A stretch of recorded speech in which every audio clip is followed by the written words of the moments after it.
It's supposed, yes, I guess it is. It's on.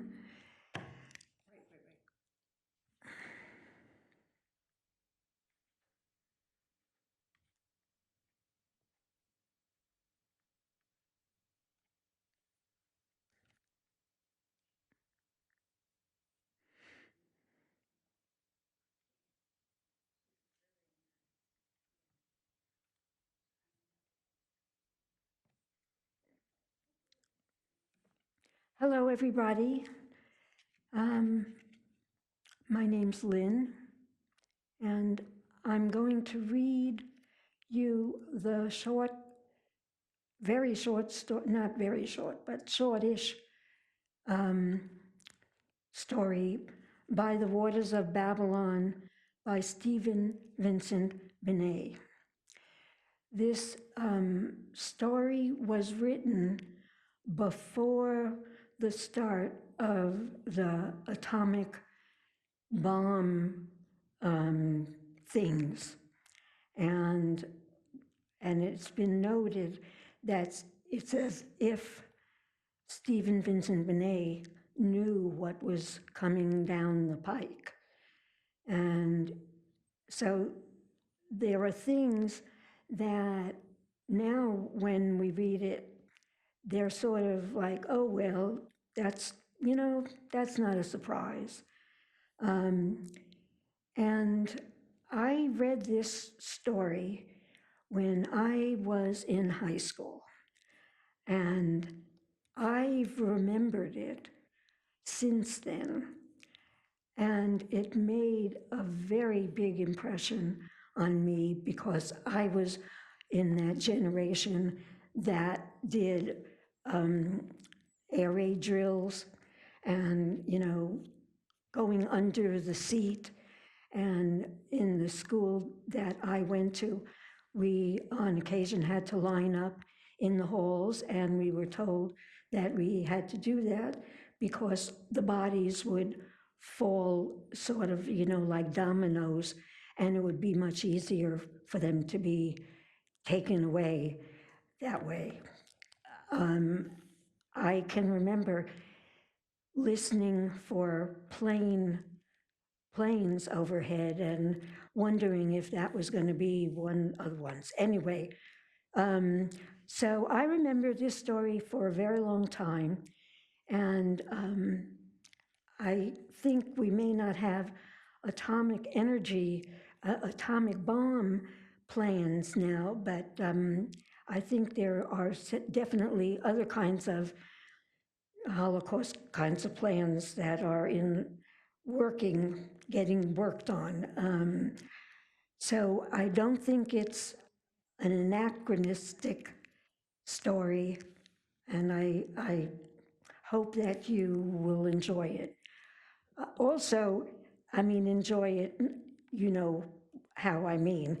I also, in one of my former lives, I taught English on the high school level, and I had to write lesson plans for every time I went into the classroom. And I prepared for this reading the same way I did prepare. So if you have a question about the title, I can tell you about the title. I can tell you something about the poem that is written, that is By the Waters of Babylon, and those kinds of things. But I won't do that because I'll probably lose my voice. So, By the Waters of Babylon. The north and the west and the south are good hunting ground, but it is forbidden to go east. It is forbidden to go to any of the dead places except to search for metal, and then he who touches the metal must be a priest or the son of a priest. Afterwards, both the man and the metal must be purified. These are the rules and the laws. They are well made. It is forbidden to cross the great river and look upon the place that was the place of the gods. This is most strictly forbidden. We do not even say its name, though we know its name. It is there that spirits live and demons. It is there that are the ashes of the great burning. These things are forbidden. They have been forbidden since the beginning of time. My father is a priest. I am the son of a priest. I have been in the dead places near us with my father. At first, I was afraid. When my father went into the house to search for the medal, I stood by the door and my heart felt small and weak. It was a dead man's house, a spirit house. It did not have the smell of a man, though there were old bones in a corner. But it is not fitting but is it not fitting that a priest's son should show fear? I looked at the bones in the shadow and kept my voice still. Then my father came out with the medal. Good, strong peace. He looked at me with both eyes, but I had not run away.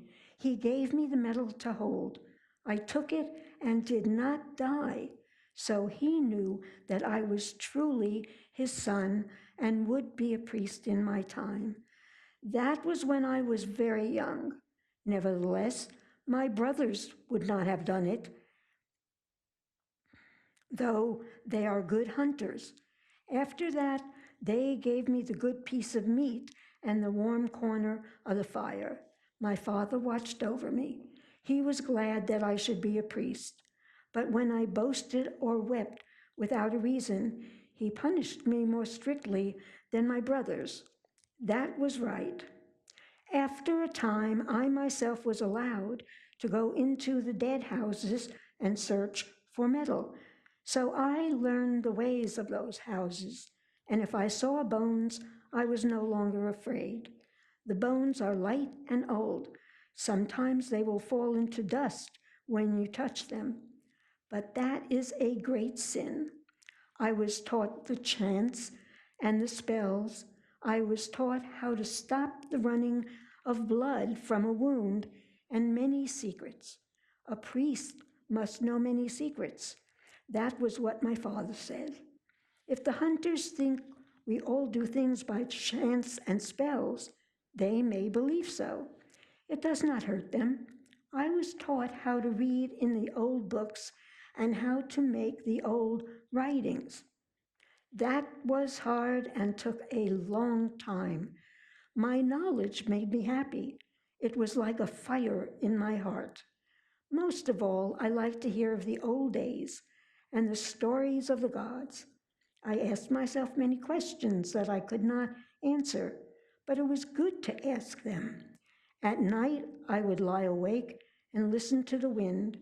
It seemed to me that it was the voice of the gods as they flew through the air. We are not ignorant like the forest people. Our women spin wool on the wheel. Our priests wear a white robe. We do not eat grubs from the trees. We have not forgotten the old writings, although they are hard to understand. Nevertheless, my knowledge and my lack of knowledge burned in me. I wished to know more. When I was a man at last, I came to my father and said, "It is time for me to go on my journey. Give me your leave."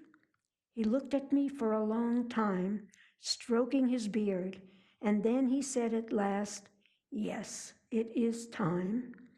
That night, in the house of the priesthood, I asked for and received full purification. My body hurt, but my spirit was a cool stone. It was my father himself who questioned me about my dreams. He bade me look into the smoke of the fire and see. I saw and told what I saw. It was what I have always seen, a river, and beyond it a great dead place, and in it the gods walking. I have always thought about that. His eyes were stern when I told him he was no longer my father, but a priest. He said, "This is a strong dream." "It is mine," I said, while the smoke waved in my head felt light. They were singing the star song in the outer chamber, and it was like the buzzing of bees in my head. He asked me how the gods were dressed, and I told him how they were dressed. We know how they were dressed from the book, but I saw them as if they were before me. When I had finished, he threw the sticks 3 times and studied them as they fell. This is a very strong dream, he said. It may eat you up. I am not afraid, I said, and I looked at him with both eyes. My voice sounded thin in my ears, but that was because of the smoke. He touched me on the breast and the forehead. He gave me the bow and the 3 arrows. Take them, he said. It is forbidden to travel east. It is forbidden to cross the river. It is forbidden to go to the place of the gods. All these things are forbidden. All these things are forbidden, I said, but it was my voice that spoke, not my spirit. He looked at me again. My son, once I had young dreams. If your dreams do not eat you up, you may be a great priest. If they eat you up, you are still my son. Now go on your journey. I went fasting, as is the law. My body hurt, but not my heart. When the dawn came, I was out of sight of the village. I prayed and purified myself, waiting for a sign. The sign was an eagle. It flew east. Sometimes signs are sent by bad spirits. I waited again on the flat rock, fasting, taking no food. I was very still. I could feel the sky above me and the earth beneath. I waited till the sun was beginning to sink. Then 3 deer passed in the valley going east. They did not mind me or see me. There was a white fawn with them, a very great sign. I followed them at a distance, waiting for what would happen. My heart was troubled about going east, yet I knew I must go. My head hummed with my fasting. I did not even see the panther spring upon the white fawn. But before I knew it, the bow was in my hand. I shouted, and the panther lifted his head from the fawn. It is not easy to kill a panther with 1 arrow, but the arrow went right through his eye and into his brain. He died as he tried to spring. He rolled over, tearing at the ground. Then I knew I was meant to go east. I knew that was my journey. When the night came, I made my fire and roasted meat. It is 8 suns' journey to the east, and a man passes by many dead places. The forest people are afraid of them, but I am not. Once I made my fire on the edge of a dead place at night, and next morning, in the dead house, I found a good knife, little rusted. That was small to what came afterward, but it made my heart feel big. Always when I looked for game, it was in front of my arrow, and twice I passed hunting parties of the forest people without their knowing. So I knew my magic was strong and my journey clean in spite of the law. Toward the setting of the 8th sun, I came to the banks of the great river. It was half a day's journey after I had left the God road. We do not use the God roads now, for they are falling apart into great blocks of stone, and the forest is safer going. A long way off, I had seen the water through trees, but the trees were thick. At last, I came out upon an open place at the top of a cliff. There was the great river below, like a giant in the sun. It is very long, very wide. It could eat all the streams we know and still be thirsty.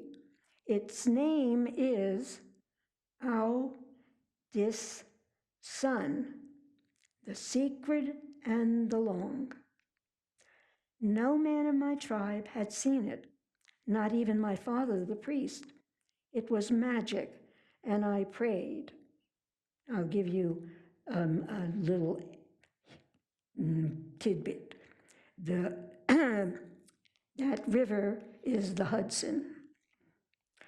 No man of my tribe had seen it, not even my father the priest. It was magic, and I prayed. Then I raised my eyes and looked south. It was there, the place of the gods.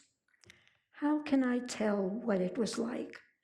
You do not know. It was there in the red light, and they were too big to be houses. It was there with the red light upon it, mighty and ruined. I knew that in another moment the gods would see me. I covered my eyes with my hands and crept back into the forest. Surely that was enough to do and live. Surely it was enough to spend the night upon the cliff. The forest people themselves do not come near, yet all through the night I knew that I should have to cross the river and walk in the places of the gods, although the gods ate me up. My magic did not help me at all, and yet there was a fire in my bowels, a fire in my mind. When the sun rose, I thought, my journey has been clean. Now I will go home from my journey. But even as I thought so, I knew I could not. If I went to the place of the gods, I would surely die.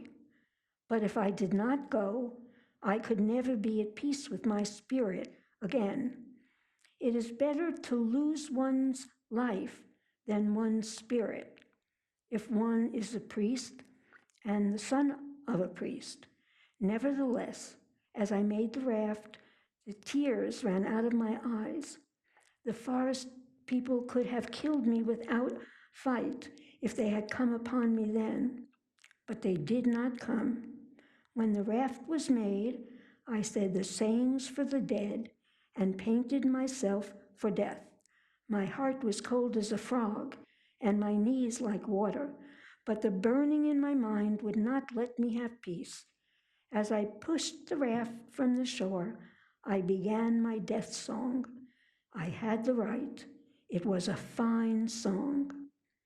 I am John, son of John, I sang. My people are the hill people. They are the men. I go into the dead places, but I am not slain. I take the metal from the dead places, but I am not blasted.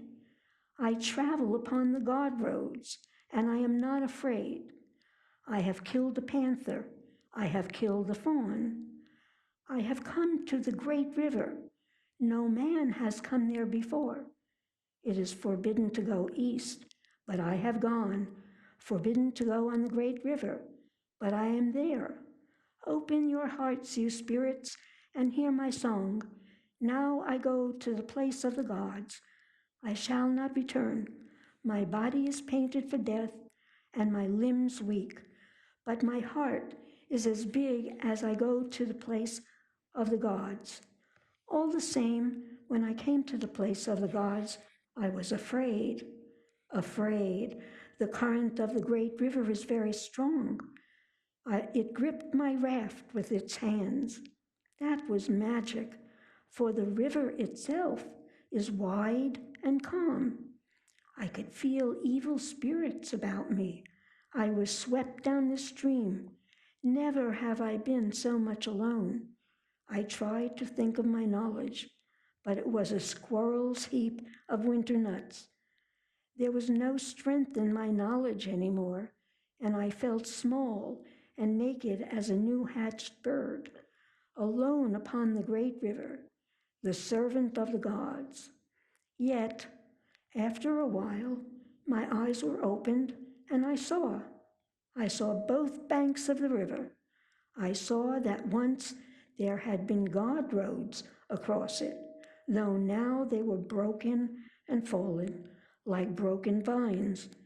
Very great they were, and wonderful and broken, broken in the time of the great burning, when the fire fell out of the sky, and always the current took me nearer to the place of the gods, and the huge ruins rose before my eyes. I do not know the customs of rivers. We are the people of the hills. I tried to guide my raft with the pole, but it spun around. I thought the river meant to take me past the place of the gods and out into the bitter water of the legends. I grew angry then. My heart felt strong. I said aloud, I am a priest and the son of a priest. The gods heard me. They showed me how to paddle with the pole on one side of the raft. The current changed itself. I drew near to the place of the gods. When I was very near, my raft struck and turned over. I can swim in our lakes. I swam to the shore. There was a great spike of rusted metal sticking out into the river. I hauled myself up upon it and sat there panting. I had saved my bow and 2 arrows and the knife I found in the dead place, but that was all. My raft went whirling around downstream toward the bitter water. I looked after it and thought if it had trod me under it, at least I would be safely dead.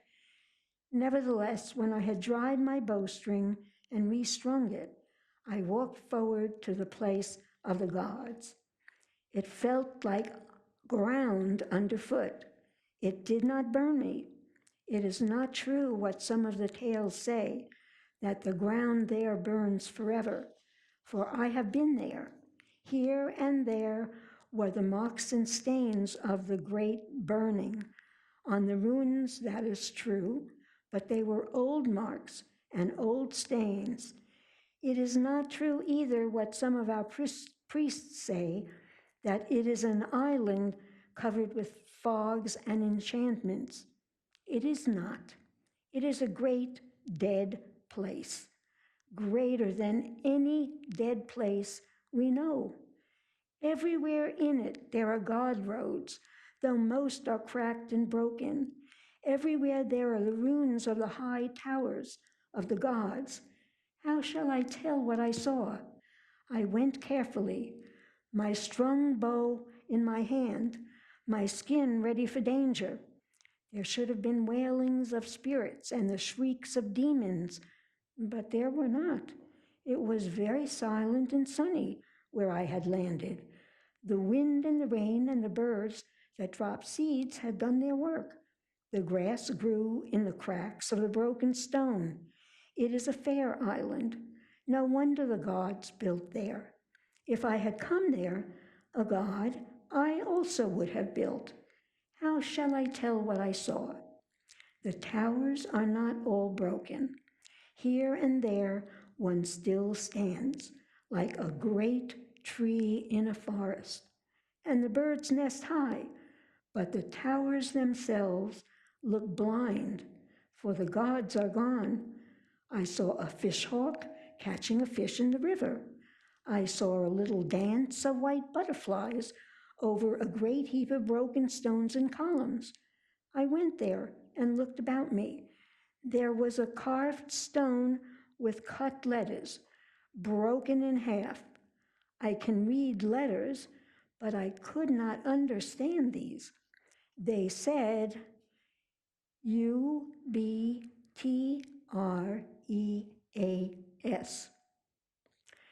There was also the shattered image of a man or a god. It had been made of white stone, and he wore his hair tied back like a woman's. His name was Ashing, Ashing. As I read on the cracked half of a stone, I thought it was wise to pray to Ashing, though I do not know that God. How shall I tell what I saw?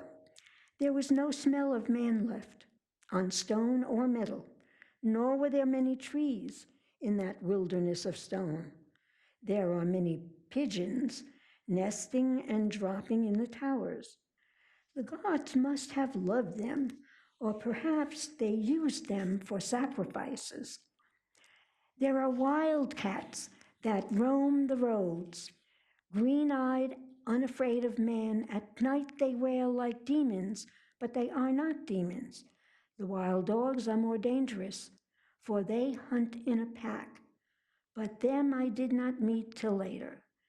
Everywhere there are the carved stones, carved with magical numbers or words. I went north. I did not try to hide myself. When a god or a demon saw me, then I would die, but meanwhile I was no longer afraid. My hunger for knowledge burned in me. There was so much that I could not understand.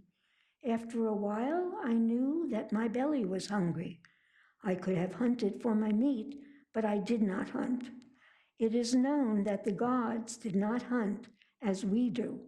They got their food from enchanted boxes and jars. Sometimes these are still found in the dead places. Once, when I was a child and foolish, I opened such a jar and tasted it and found the food sweet. But my father found out and punished me, for it is strictly, for often that food is death. Now, though, I had long gone past what was forbidden, and I entered the likeliest towers, looking for the food of the gods. I found it at last in the ruins of a great temple in the mid-city. A mighty temple it must have been, for the roof was painted like the sky at night with its stars. That much I could see, though the colors were faint and dim. It went down into great caves and tunnels. Perhaps they kept their slaves there, but when I started to climb down, I heard the squeaking of rats, so I did not go. Rats are unclean, and there must have been many tribes of them from the squeaking. But near there I found food, in the heart of a ruin, behind a door that still opened. I ate only the fruits from the jars. They had a very sweet taste. There was drink, too, in bottles of glass. The drink of the gods was strong and made my head swim. After I had eaten and drunk, I slept on the top of a stone, my bow at my side. When I woke, the sun was low. Looking down from where I lay, I saw a dog sitting on his haunches. His tongue was hanging out of his mouth. He looked as if he were laughing. He was a big dog with a gray-brown coat, as big as a wolf. I sprang up and shouted at him, but he did not move. He just sat there as if he were laughing. I did not like that. When I reached for a stone to throw, he moved swiftly out of the way of the stone. He was not afraid of me. He looked at me as if I were meat. No doubt I could have killed him with an arrow, but I did not know if there were others. Moreover, night was falling. I looked about me. Not far away, there was a great broken god road leading north. The towers were high enough, but not so high, and while many of the dead houses were wrecked, there were some that stood. I went toward this god road, keeping to the height of the ruins while the dog followed. When I had reached the god road, I saw that there were others behind him. If I had slept later, they would have come upon me asleep and torn out my throat. As it was, they were sure enough of me. They did not hurry. When I went into the dead house, they kept watch at the entrance. Doubtless they thought they would have a fine hunt, but a dog cannot open a door. And I knew from the books that the gods did not like to live on high ground.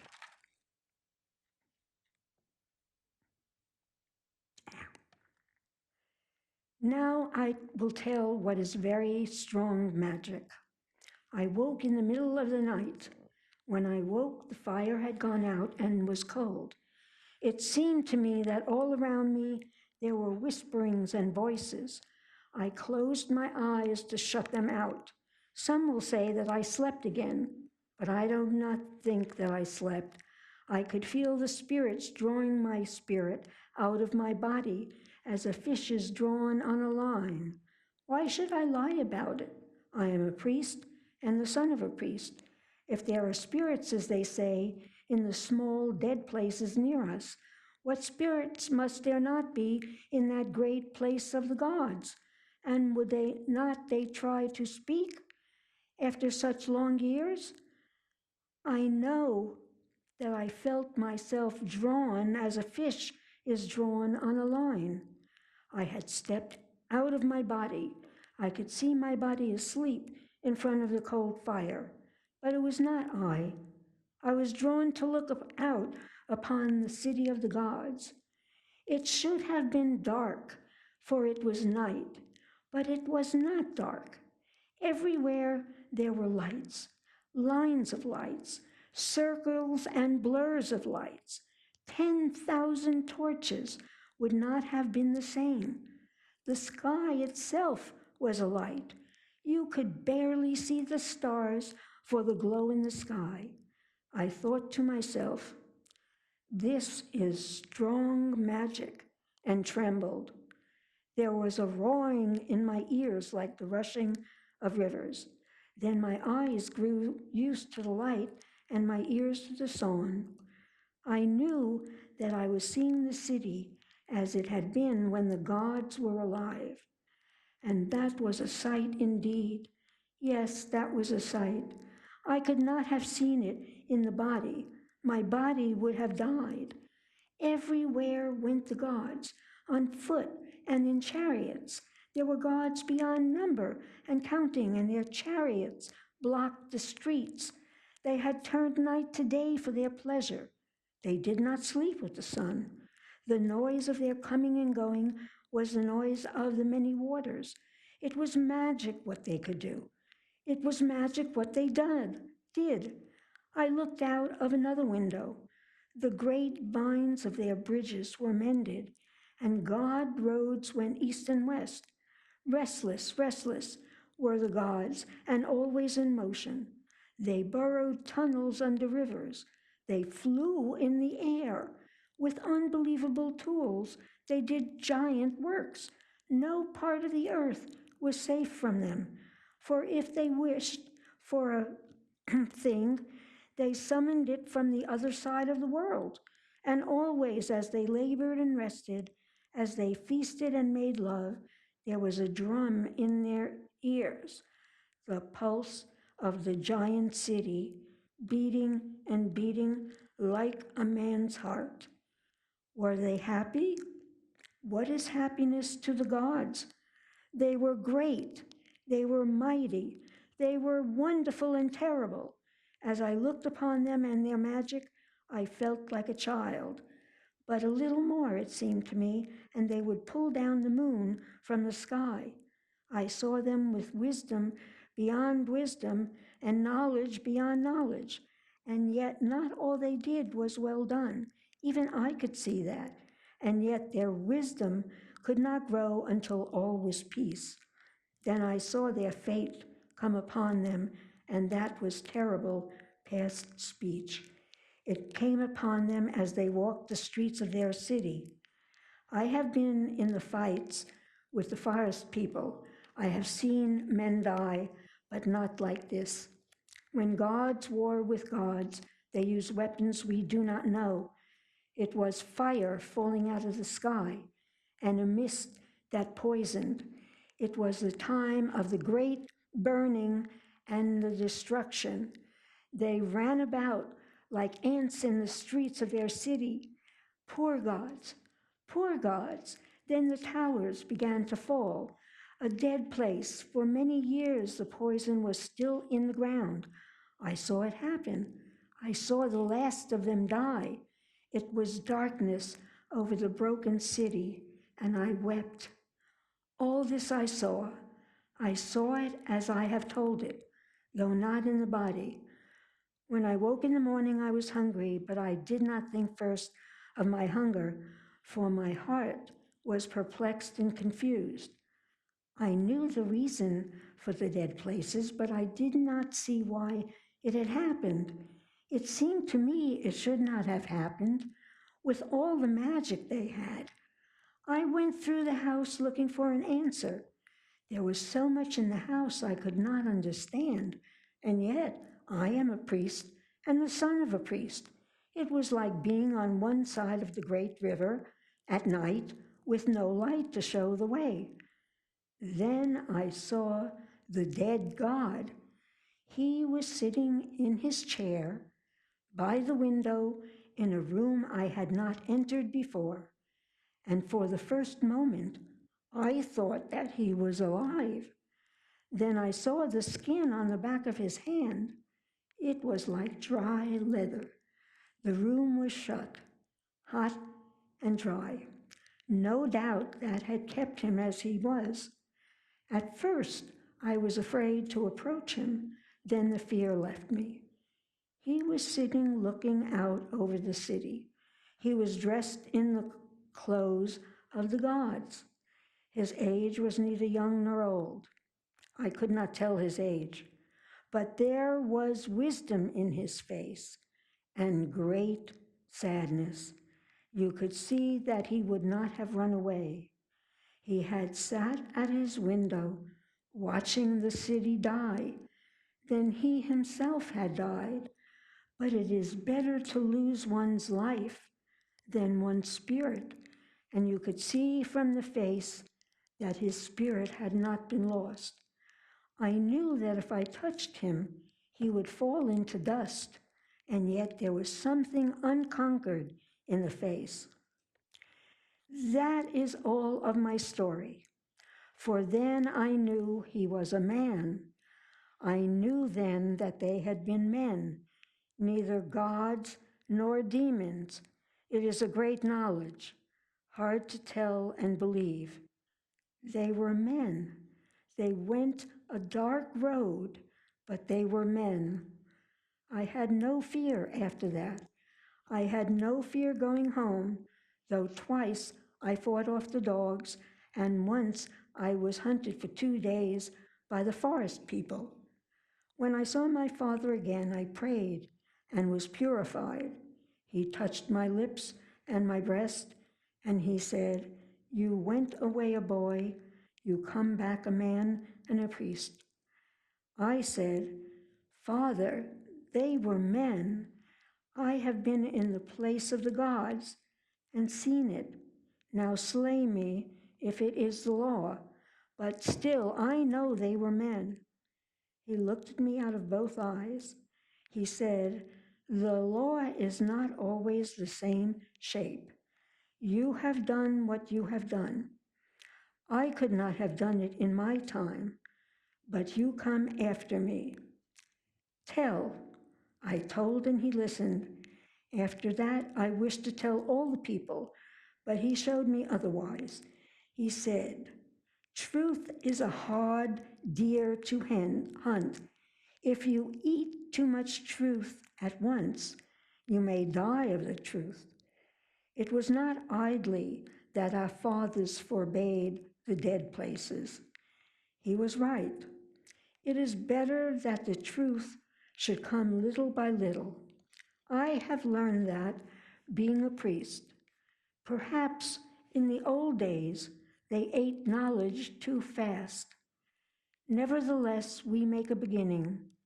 It is not for the metal alone we go to the dead places now. There are the books and the writings.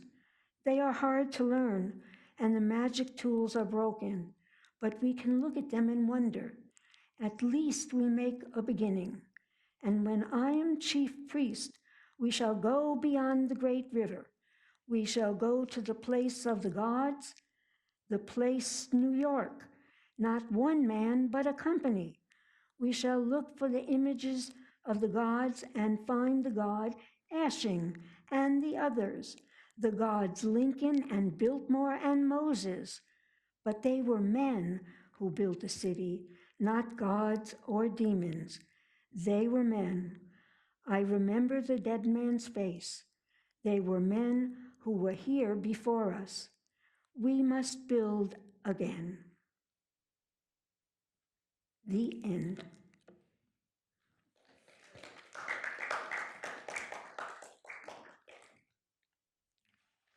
So what do you want to know? Yeah. Lynn, you must have taught that sometime in the, late 60s, early 70s. How did your students react to it? My students took it very lackadaisically, and they didn't understand a lot of the imagery and they didn't have the same kinds of experiences growing up. I taught in a mill town. That's where I taught literature, and they were pretty naive.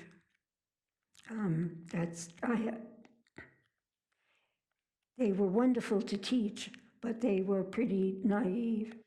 And you could see in the story, if you look at the written